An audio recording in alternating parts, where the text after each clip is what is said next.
in the building, yeah, they made it fall apart. I don't keep up with appearances to make you feel apart. Yeah, what I do, yeah, you were there. Yeah, when I started. It's a fresh trim. Fresh trim's all good, but that spot. Why? Why do spots exist? It's just useless. What? Why?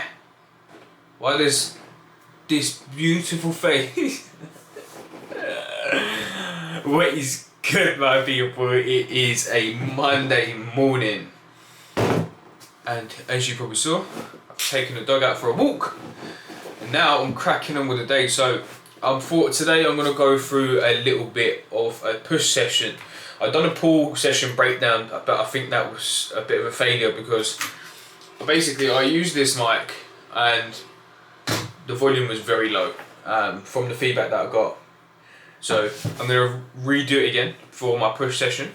Hopefully it comes out a bit better. I've got another way that I'm going to trial it out, and I'll make sure that it actually works this time and it actually comes back with a better volume. So yeah, that is the goal. That is the aim. I'm going to get a push session breakdown to you guys today.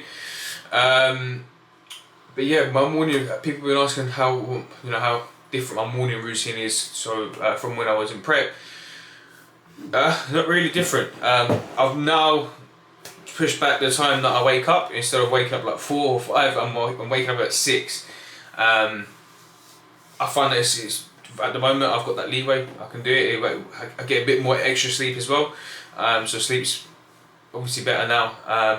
So yeah, I'm waking up at 6, getting up, taking the dog for a walk, coming in, checking my weight, go showering. I go and eat my pre-workout meal, and then I spend this time now, as in like from let's say 7:30 to 8 o'clock till about 10ish.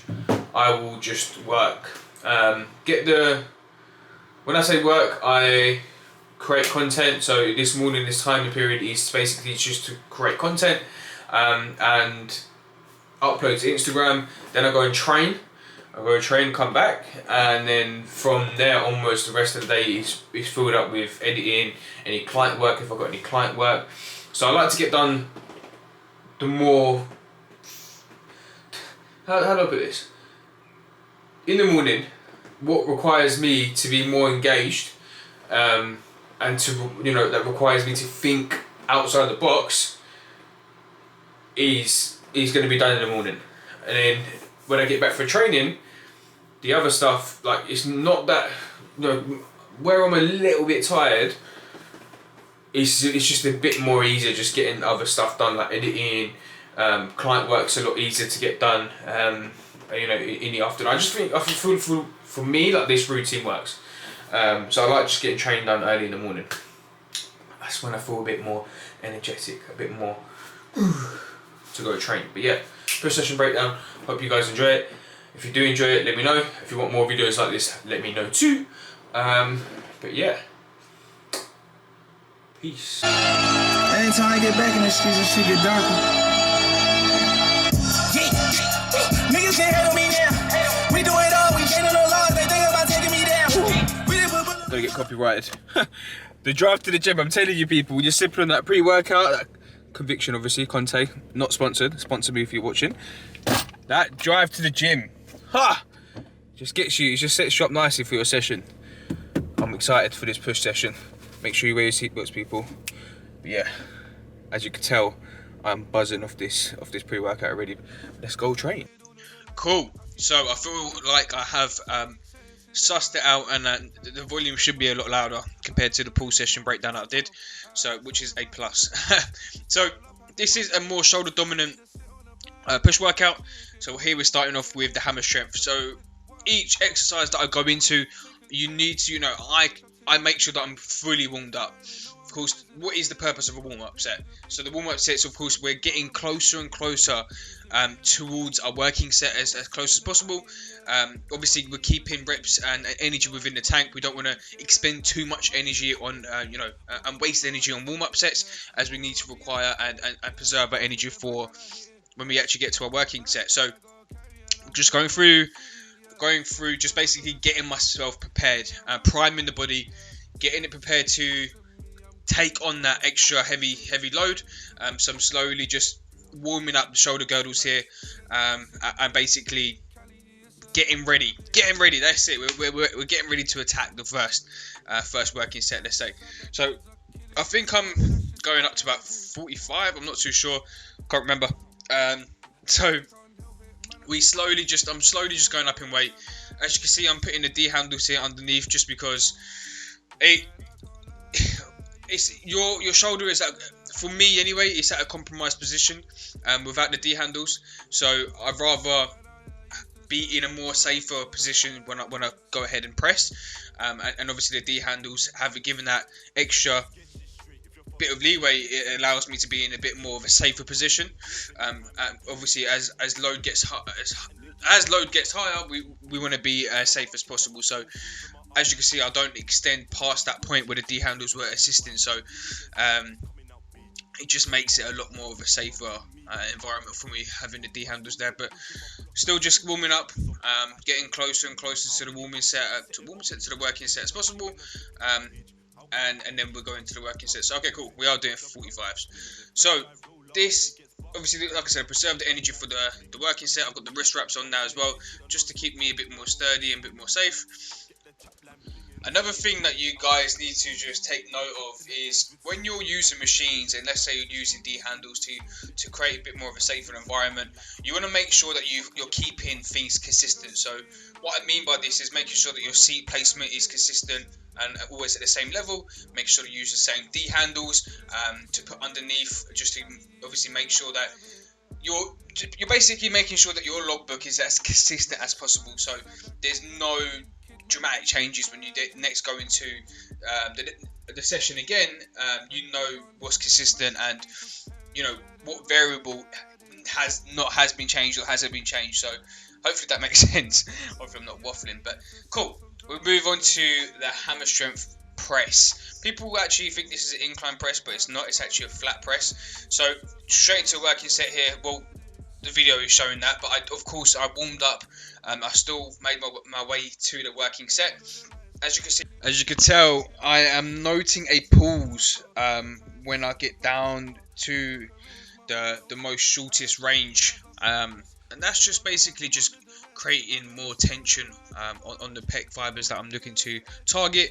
And then of course the 3 seconds eccentric on the way down, so making sure that it's nice and controlled throughout, and making sure I'm getting most contraction and tension on the chest as possible. Then we go into the back off set. As you can see, the D handles dropped off again, so I am using the exact same D handles as I always use to place underneath, just to make sure that I'm in a bit more of a safe environment for my shoulders. And then we go ahead and press again. And yeah, but this is just the back off set. I'm trying to, obviously the heavy set I'm looking to achieve around 6 to 10 reps, and then of course on the back off we're looking to hit that rep range of about 12 to 15. Working across all the rep ranges for hypertrophy. Of course we can work up to the 30 rep zone, but that's not really going to work in our favor because that's going to be classed as cardio. But yeah, sometimes, you know, on the back offs, I don't hit the rep range like 12 to 15, but if I have progressed in weight, or if I progressed the range of motion or the form, then I'm happy and I will take that progression and I'll note that in my notebook.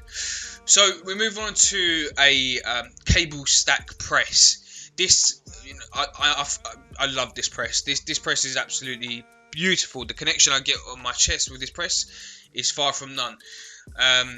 It's just a lot more safer. I keep saying that word. It's just a lot more of a sturdy environment for when you're pressing, instead of using like the dumbbells.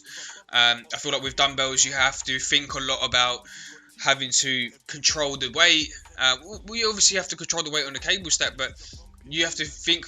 You're thinking a lot more on a dumbbell press, and thinking about actually keeping it stable instead of actually getting a contraction in your chest. And I feel like with using a cable stack, you're a bit more sturdy, you're a bit more stable, and you can really focus on just getting a better contraction on your chest instead of having to balance these two big weights. And sometimes you know getting the weight up if you're using heavy dumbbells can be a bit of an issue. So I feel like the cable stack is definitely the way forward in regards to pressing. This is the heavy set. I'm sure by the time this gaining season is done, I'll be doing full stack. That is the goal. Then we move over to the pec deck. So as you can see, I'm using D handles here just to basically allow better wrist mobility. The D handles actually allowing me to get a better contraction on my chest. Also, with the fixated handles that you do get, I feel like you're limited with the range of motion. So the D handles definitely just help getting that extra range of motion and getting that extra contraction on your chest. So this basically what I do here is I do one set of heavy, so I try to get that 6 to 10 rep range. I'm using a relatively high, heavier load than I'm used to here, just because I felt like I just felt a bit strong this session. And then we do a 20-second rest in between sets, and then go back into my back off. I feel like I overshot on the weight on this back off set, just because I wanted to hit that rep range between 12 to 15, as I've already done a heavy set working in that rep range between 6 to 10. So I do want to make sure that I hit all, across all rep ranges, but I feel like I kind of overshot it there. It happens, but it was heavier load, and obviously I noted that down into my logbook, so I'll know for next session. Then we move over to the standing cuffed lateral raises. Now these lateral raises, I'm telling you, they are an absolute delt destroyer. I've been doing them since I started this new mesocycle with Mr. Bridgman himself, and honestly, my delts have progressed within I think it's 7 weeks now we've been on this training block. Volume's still low. I'm still only doing 2 sets per exercise, but my delts, my arms, my back, my chest, everything is responding, just because the frequency of basically hitting them per session is high. So I can only imagine how they will respond when I get into more volume. But here, let's get back onto the standing cuffed lateral. So making sure that the cable stack is in line with your wrist, and then you're basically just out here extending, growing them delts. Them delts are, you're basically driving so much blood through them delts. Here I'm noting I'm only doing, I think, a 20-second rest also, or no, 20-second rest, and then I'll go into my back off set. So with delt raises and isolation movements, I'm just basically looking to, of course I'm still progressively overloading, but I want to just hit a higher rep range. That's the goal, and that's the aim. Cool. And then we move over to biceps. What? Biceps on a push day? But yeah, predominantly I've done triceps already on my first push day, so we're giving the triceps a bit of a rest. Of course, after all the pressing as well, our triceps are being worked, not directly, but they are being worked anyway. And to be fair, I do a tricep movement within this push session, so just most of my predominantly of the isolation tricep work has already been done within another session.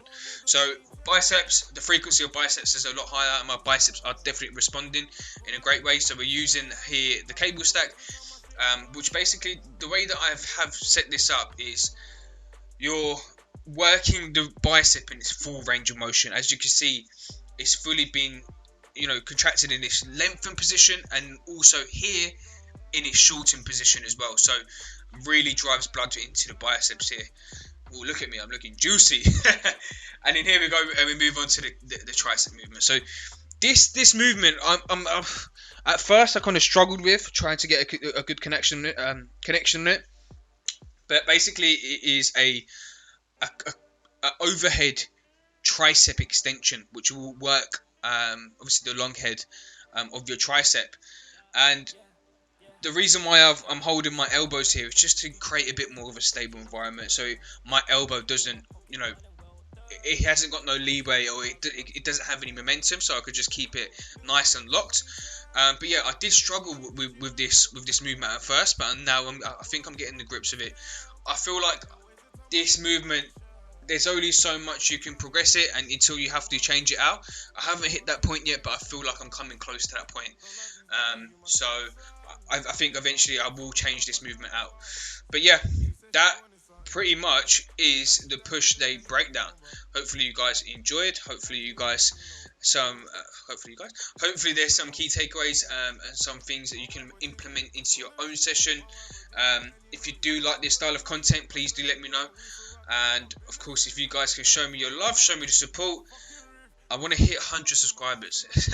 I think I'm on like 78 or 79. So if you guys who are watching and not subscribed, please subscribe, like and comment, share it to people. But yeah, hopefully you guys enjoyed, and the volume is hopefully better than last time. But yeah, I'll catch you guys in the next video. Thanks.